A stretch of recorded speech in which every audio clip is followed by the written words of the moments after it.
নমস্কার, সনাতন ধর্মকথা চ্যানেলে আপনাদের সবাইকে স্বাগত।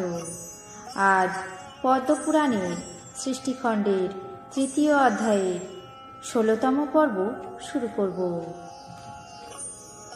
নারায়ণং নমস্কৃত্য নরং চৈব নরোত্তমং দেবীং সরস্বতীং ব্যাসাং ততো জয়মুদীরয়েৎ।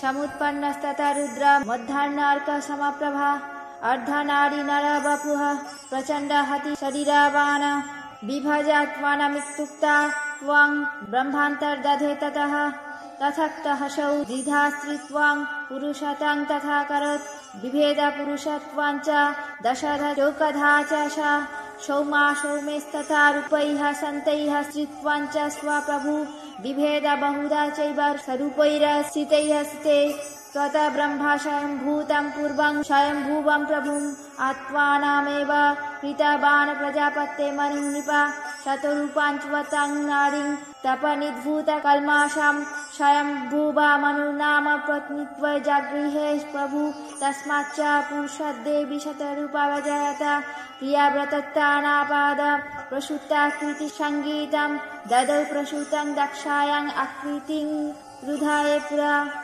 प्रजापतिः स जग्राहत यज्ञे सदक्षिणः पुत्र यज्ञे महाभाग दाम्पत्यैर्मिथुनं ततः यज्ञस्य दक्षिणायान्तु पुत्र द्वादश যজ্ঞিরে।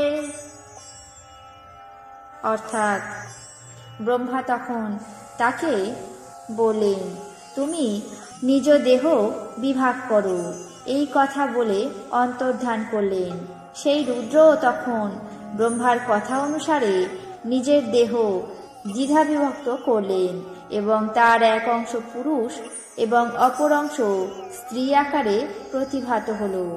তিনি তার স্ত্রী পুরুষ উভয় মূর্তিকেই আবার ১ এবং ১০ বিভাগ করলেন। তার সেই স্ত্রী পুরুষ মূর্তিসমূহ সৌম্য এবং অসৌম্য, শান্ত এবং রুক্ষ, শীত এবং অশীত ইত্যাদি ভেদক্রমে বহু প্রকারে বিভাগ প্রাপ্ত হল। হে নৃপ, তারপর ব্রহ্মা পূর্বে নিজের আত্মমূর্তি থেকে স্বয়ংভূ মনুকে প্রজা পালনের জন্য মনুরূপে নিয়োগ করলেন। পরে সেই স্বয়ংভূ মনু তপ নিরাকৃত তপা শতরূপাকে নিজের পত্নীত্বে গ্রহণ করলেন। সেই আদি পুরুষ স্বয়ংভূ মনুর সংসর্গে দেবী শতরূপা, প্রিয়ব্রত এবং উত্তানপাদ নামে ২টি পুত্র এবং আকুতি এবং প্রসূতি নামে ২ কন্যার প্রসব করেন। মনু প্রসূতিকে দক্ষের এবং আকুতিকে রুচির সঙ্গে বিবাহ দিলেন। তারপর হে মহাভাগ, প্রজাপতি রুচি আকুতিকে গ্রহণ করলে পরে তাদের সংযোগে যজ্ঞ এবং দক্ষিণা এই নামে ২টি কন্যা জন্মগ্রহণ করে। আজ পদ্মপুরাণের সৃষ্টিখণ্ডের ৩য় অধ্যায়ের ১৬তম পর্ব এখানেই শেষ করছি। বাকি অংশ আগামী পর্বে পাঠ করে শোনাব। আপনাদের কেমন লাগলো তা অবশ্যই কমেন্ট বক্সে জানাবেন।